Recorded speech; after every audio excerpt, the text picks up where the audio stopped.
नमस्कार, जय हिंद। आप देख रहे हैं माई जोन यूट्यूब चैनल को। आज की वीडियो में हम लोग भाई बात करने वाले हैं इटली के बारे में। एक टॉपिक है यूनिफिकेशन ऑफ इटली। तो इस टॉपिक को ज़्यादा अच्छे से पढ़ेंगे। एक बात बता दूं, वीडियो को स्टार्ट होने से पहले एग्ज़ाम पॉइंट ऑफ व्यू से रिलेवेंट नहीं है। छोटे मोटे जो एग्ज़ाम होते हैं यूपीएससी वगैरह में आता है, लेकिन छोटे मोटे एग्ज़ाम जो होते हैं ना वहाँ पे कम आते हैं ये टॉपिक। तो आप लोग इस कहानी को बस समझना, रटने की जरूरत नहीं है आपको। रट सकते तो रट लेना, जिनके पास टैलेंट रटने का वो तो रट ही लेंगे ना, तो जिनके पास है वो रट लेना। तो यहाँ पर देखो, आज हम लोग यूनिफिकेशन ऑफ इटली समझेंगे। इसको हिंदी में इटली का एकीकरण कहा जाता है। तो ये कैसे हुआ, इसमें क्या हुआ और यूनिफिकेशन का मतलब क्या है। और इटली जो है अपना, ये प्यारा सा इटली, आपने इटली का तो आपने लोकेशन देखा है ना मैप पे कि इटली कहाँ पर है। बहुत सारे लोगों ने नहीं देखा होगा। चलिए उन लोगों को दिखा देते हैं जिनको नहीं पता इटली कहाँ पर है। जैसा कि आप देख सकते हैं, मैंने कलर कर रखा है, इसको मिटा देता हूँ। तो ये जो पार्ट है ना, ये इटली है। जस्ट आप देख सकते हैं अफ्रीका कंटिनेंट के ऊपर, और यहाँ पर देख सकते हैं ऑस्ट्रेलिया के बगल में। ऑस्ट्रेलिया ऑस्ट्रेलिया ऑस्ट्रेलिया में कंफ्यूज मत होना। ऑस्ट्रेलिया यहाँ पर है, ऑस्ट्रिया यहाँ पर है। ठीक है। तो यहाँ पर देखिए, ये जो है ना, ये छोटा सा, ये आपका इटली है। ठीक है, ये इसका एग्जैक्ट लोकेशन है। अब इस लोकेशन को याद रखना, ये वर्ल्ड मैप में इसका ये एग्जैक्ट लोकेशन है। ठीक है। अब इसी मैप को हम लोग बड़ा करके देखते हैं। यहाँ पर एक मिनट, सॉरी, या यही उसी मैप को हमने बड़ा यहाँ पर कर दिया है, इटली को जूम करके हम लोग समझते हैं। तो आज की टॉपिक चलिए स्टार्ट करते हैं बिना बकवास किए। तो ये मैप ध्यान में रखना, और आज का टॉपिक आप लोग डाल लो। चलिए हम लोग आज का टॉपिक डाल लेते हैं नए पेज पे। आज का टॉपिक क्या है भाई? यूनिफिकेशन। यूनिफिकेशन ऑफ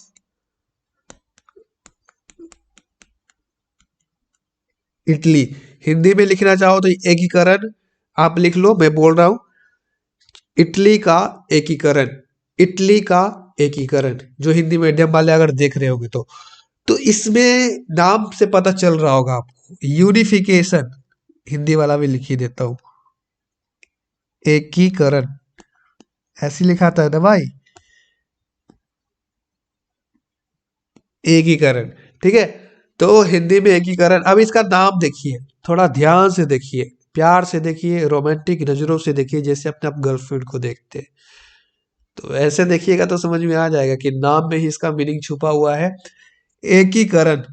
एकीकरण मतलब कोई चीज बिखरा हुआ है उसको एक करना को एकीकरण कहते हैं।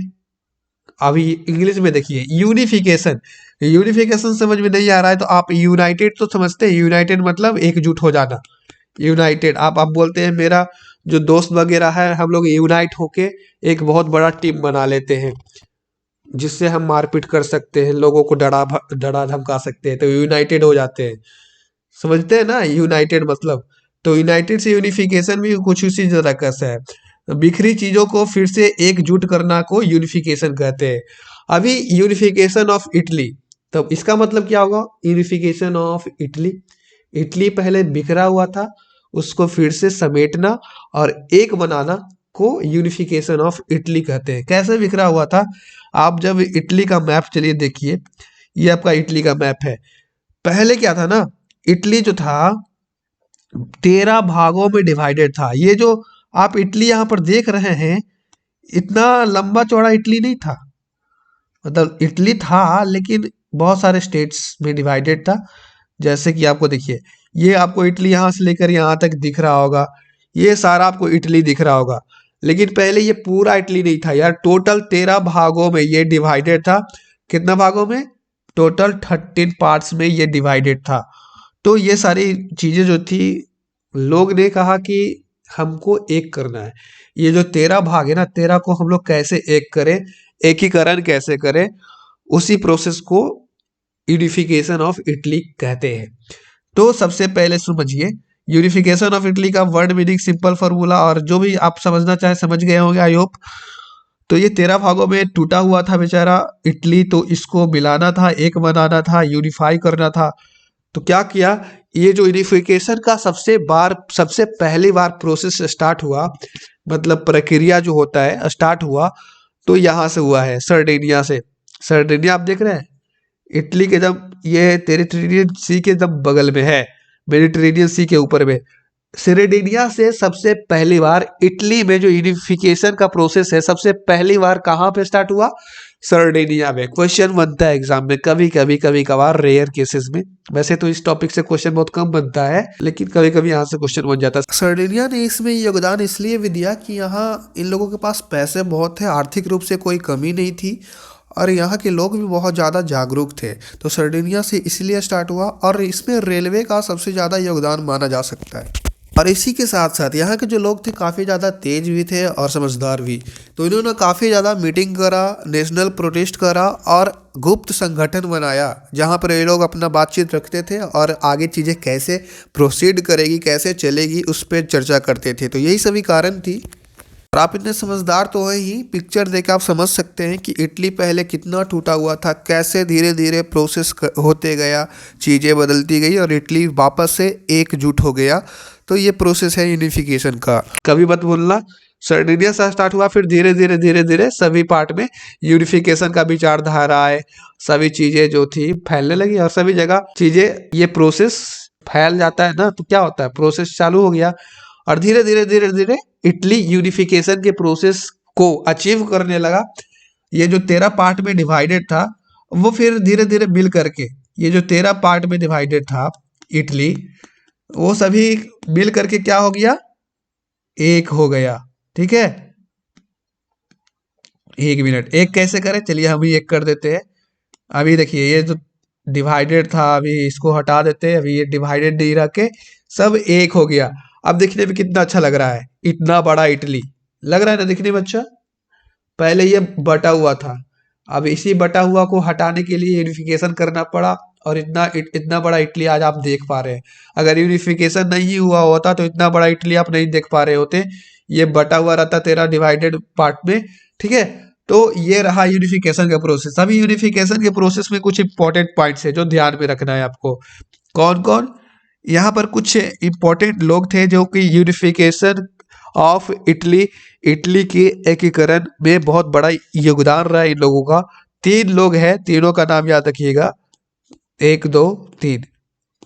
तीन लोग जो है बहुत ही महान महान लोग हैं। सबसे पहला नाम है जोसेफ मेजनी।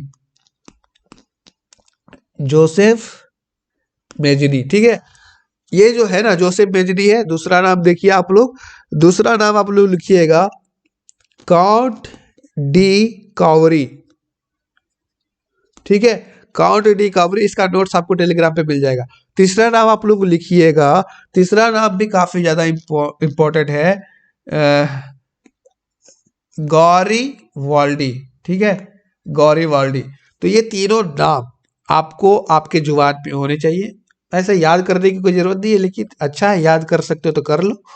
तो ये तीनों हैं, अभी तीनों का काम देखते हैं, तीनों का योगदान देखते हैं, इन तीनों ने क्या किया। ये जो प्रोसेस यूनिफिकेशन का चल रहा था, इसमें इनका क्या योगदान है। जोसेफ बेजनी जो थे ना, इन्होंने कहना था, इनका मानना था कि युवा शक्ति सबसे बड़ी शक्ति होती है। युवा में जैसे 18 से ऊपर उम्र के और 30 से कम की उम्र के जो लोग होते हैं, युवा कहलाते हैं। तो यंग पीपल के पास बहुत ज़्यादा एनर्जी होता है, बहुत ही ज़्यादा क्रांतिकारी होते हैं, रिवोल्यूशनरी होते हैं। अभी आप ही देख लो यार, कोई बूढ़ा होगा 50 मतलब 70-80 साल का, वो क्रांतिकारी हो सकता है क्या? वो तो अपना पेंशन लेके आराम से बैठल रहते हैं, बूढ़ा दादाजी। क्रांतिकारी कौन होते हैं? हम लोग जैसे, हम 22 साल 25 साल 18 साल के लोग बहुत क्रांतिकारी होता है आजकल के लड़का। आप भी होंगे क्रांतिकारी। तो जोसेफ बिजली का भी ठीक यही कहना था, जो यहाँ पर राजपाट है ना, वो यंग पीपल के हाथ में दे दो। यंग पीपल ज्यादा क्रांतिकारी होते हैं। जो आपके ये जो युवा है ना, अगर उनके हाथ में शासन दे दोगे ना, तो क्रांति अपने आप ही आ जाएगी, तहलका मचा देंगे, ये बवाल मचा देंगे। तो जोसेफ बिजली का ये कहना था, तो ये काफी अच्छा कहना था और काफी अच्छा साबित हुआ।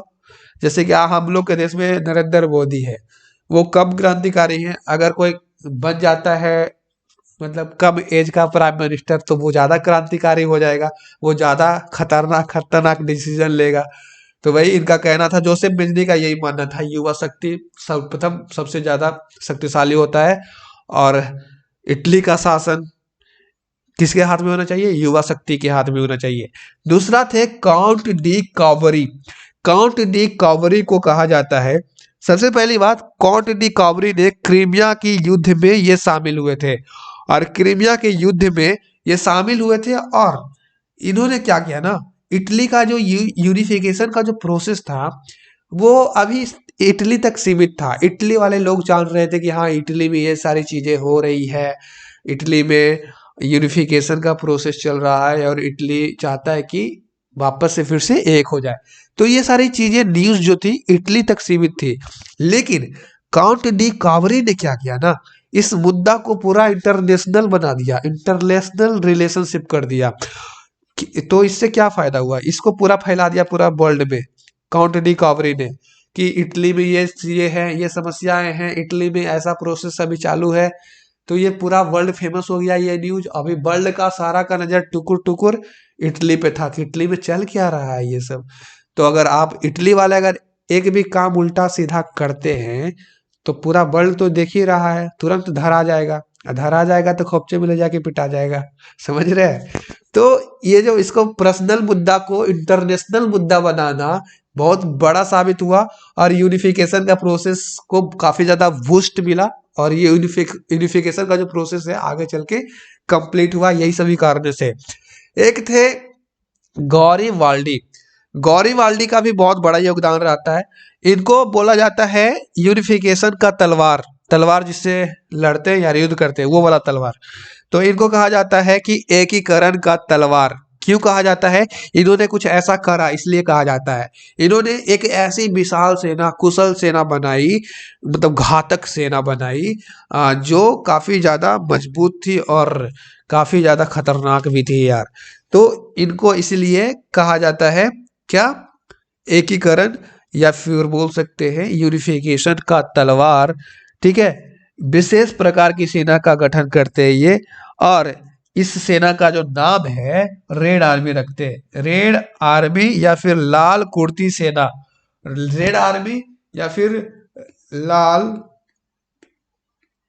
कुर्ती सेना हिंदी में इनका नाम रख देते हैं। तो इनका सेना काफी अच्छा था, और ये सभी सेना लोग ने भी काफी ज्यादा मदद किया।